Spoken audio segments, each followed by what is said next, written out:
Hi, I'm Anthony Originello, CEO of the Chartered Professionals in Human Resources for BC and Yukon.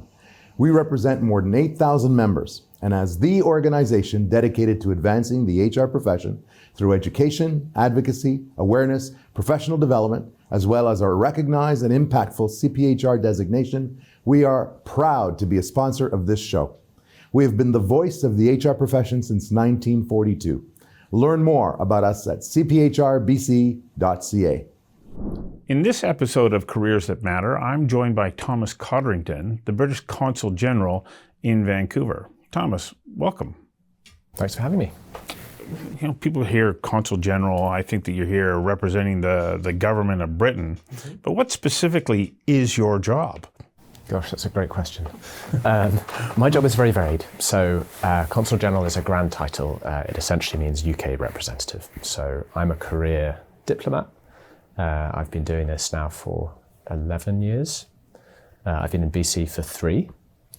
And my job essentially involves getting a mandate from London about how they want to see the relationship with BC progress. And then my job then is to try and make connections in BC that help that happen.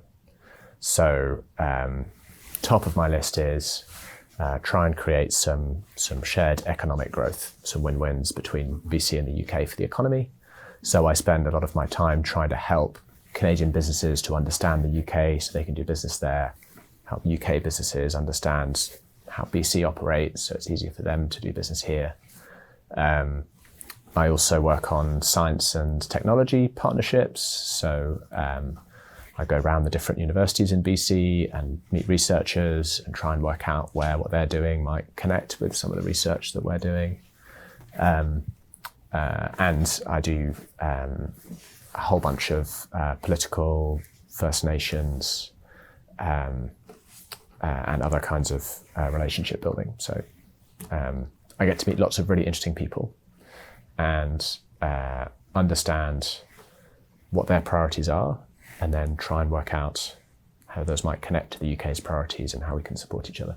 Are you also the liaison to the British Columbia government for the British government? Yeah, that's right. So I'm the formal channel through which the UK government would communicate with the BC government. But there's another part of your job, I think. You're probably in charge of the mission here. Yeah. Like you got to run the office, you got staff. What's that part of your job like? Gosh, Stu, you know my job better than I do. But that bit is really fun. The consulate is quite small here. We're only 10. But we work on a whole range of different things. We come to it with different perspectives. I'm the only person at the office who's posted from the UK. Everyone else is employed locally. So we're a great mix of Brits who've moved here, of Canadians. We have a Spaniard, we have a Canadian Vietnamese person. So it's a really diverse and interesting place. And it's where the magic happens. So you manage that team. And how much of your time is dedicated to running the office and all of your other duties? It varies. Yeah. We've just had a huge office renovation, first time in 40 years. So that falls under your responsibility as well? Yeah. Had to crawl around the server room and find the right cables to unplug and all that kind of stuff. But it's, I'm not here to do that. That stuff has to happen. But the way that I provide value to the British taxpayer who pay for me is by making all those connections. So you work in 2 different time zones because your bosses are back in London, yet you're here, and things happen internationally 7 days a week. Is your job all-encompassing, or are you able to say, no, I work Monday to Friday, 9 to 5? So this is my 3rd posting. This one actually has a reasonable work-life balance because so do most people in British Columbia, and therefore there isn't a huge amount of stuff going on here at the weekend that requires me. But in other places, that's not true. So in theory, my contract says 24/7. You're on call. Yeah. And so your job's on your mind 24/7. That's the danger, yeah. Yeah. And I bring it up because part of the purpose of this show is that for a lot of young people who are really the consumers of this program, they can get to look at careers like yours and go, is that something that I would consider? And I want them to have a sort of a full appreciation of the scope of it. But yeah.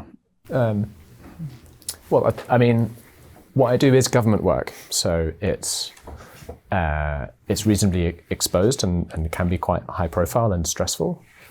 But ultimately, no one joins this career for the money, and therefore we don't get worked as hard as if you were, say, in the finance industry or as a lawyer or there's other. I think there are many other professions in which the pressures are more consistent. Yeah. Whereas, yes, I do sometimes have to work weekends, but generally because there's something huge happening, and then it's exciting. So one of the things that we ask all of our guests, because I'm going to go back and sort of go over the arc of your career, what was the very first job you ever had where somebody paid you money to do it, and how old were you? The very first job where I was paid money. I was pulling pints in a pub in a rural part of the UK, aged 17. So I wasn't yet able to drink, but for some reason I was allowed to serve alcohol. and pulling pints means you were pulling the old-fashioned way, yeah. How long did you do that for? I did that for a summer. Yeah. Yeah. And when you then left your, sort of primary education and started to look at, post-secondary education, what did you determine you wanted to do? So I made terrible choices for my post-secondary education. At school, I struggled to choose between arts and sciences. I enjoyed them both. So I found a degree that was a combination of both. And I thought that'd be a great plan. So I went to study mathematics and philosophy. And it sucked because it was really dry. It was the boring parts of both disciplines. So I did the minimum amount of time on it and then left. And then were you scratching your head saying, okay, where do I go from here? And where did you go? Well, once I graduated, I spent a couple of years working in renewable energy. At the time, the UK was going through the start of what is now a huge transition towards clean energy. And it was a really exciting thing to be doing. And the bit of that I most enjoyed was government affairs, which is what eventually led to me applying to join the civil service and the diplomatic corps. So you decided that you wanted to reach out, and you got accepted. Yeah. I don't know where your viewers are. To join a diplomatic service, every country has its own process. So the Brits do it a certain way, the Canadians do it a different way. For us, our diplomatic service takes all comers. All you have to have is a degree, and then they put you through a battery of tests and you come out the other end. So you don't have to study something specific, you don't have to have accrued a certain amount of experience or speak a certain number of languages or any of that stuff. You just have to pass the tests. Which you did. And where did you get assigned? My first job was on the Russia desk. And what year was this? That was 2014, so it was just after Russia had annexed Crimea. Very interesting time to be on that desk. It was. Well, I asked for it because of that reason. And my job was, amongst other things, to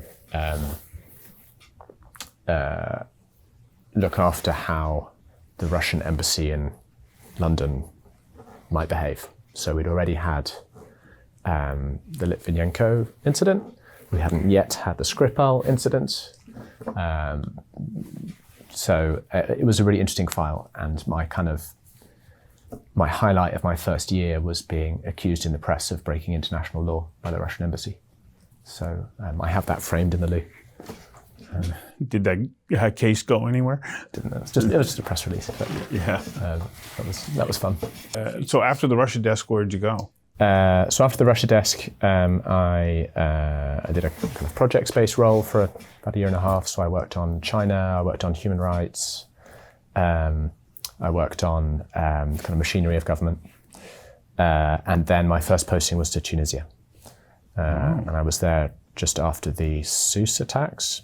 So a lot of Brits were killed when there was a series of connected terrorist attacks in Tunisia, and we'd essentially closed the country for tourism. We told Brits to stay away because we'd lost confidence in Tunisia's ability to look after tourists.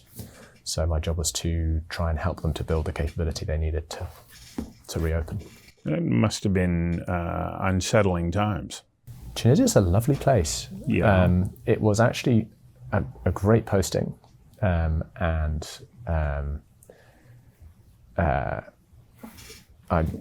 recommend anyone who gets the chance to visit. And it was a really interesting work environment because we were both so well aligned in what we wanted to achieve. Tunisians really wanted the tourists back. We wanted to make sure the tourists were safe. We kind of all, we'd seen the problem. We could agree on what the problem was. So it was very energizing. And so you had one other posting before coming to Vancouver. Well, then I was posted in Libya, so next door to Tunisia. Wow. Which was a very interesting way to live because it was a conflict zone. So we were living on a compound. There were kind of 3 or 4 diplomats and 20, 25 armed close protection officers. We'd have to move around the city in armoured vehicle convoys and all of that stuff. So quite a difficult way to live. And that really was 24/7. That was, it was 14 hours a day, every day. But it was 6 weeks on and then 2 weeks off. So you'd have 6 weeks in Libya and then they'd send you home for a couple of weeks to rest and then they'd rotate back in. How long were you on that posting? 18 months, Libya. And then you came to Vancouver? Then I was back in the UK. Oh, okay. So diplomats tend to do 1 or 2 stints overseas and then a stint back home. The idea is that you don't forget who you're representing, Right. And you refresh your networks back home. Because if your job is to make connections, you have to know what one end of that connection looks like. Yes. So anyway, I was back in the UK for 3 years, leading a team that does our futures work. So there's kind of a mini think tank in the middle of the Foreign Office with a crystal ball that tries to work out what the world's going to be like in 20 years' time so that we can be smart about the policies we pursue. And how long is your term here? Another year. So I'll be here till after the World Cup. And that'll be 4.5 years by the time I leave. And no idea where you're going yet? No, I had 3 months' notice to come here. I'm hoping for a bit more notice than that for the next one, but we'll see. Mm-hmm. When you take a look at your career, what would you say is something you've discovered about yourself that makes you good at this work? I think all humans are really adaptable, but we often forget, and we think that we need to stay in a certain environment, talking to a certain type of person, and so on, in order to be competent. So I suffered from imposter syndrome when I first joined because it's this huge organization and these huge issues, and I'm sat across the table from a Russian who's staring me down, all that kind of stuff.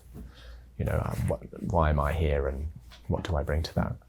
And actually realizing that if being adaptable is something we can all be, and I've really lent into that over my career. That's why that list of jobs is so varied and diverse, because I want to do different things.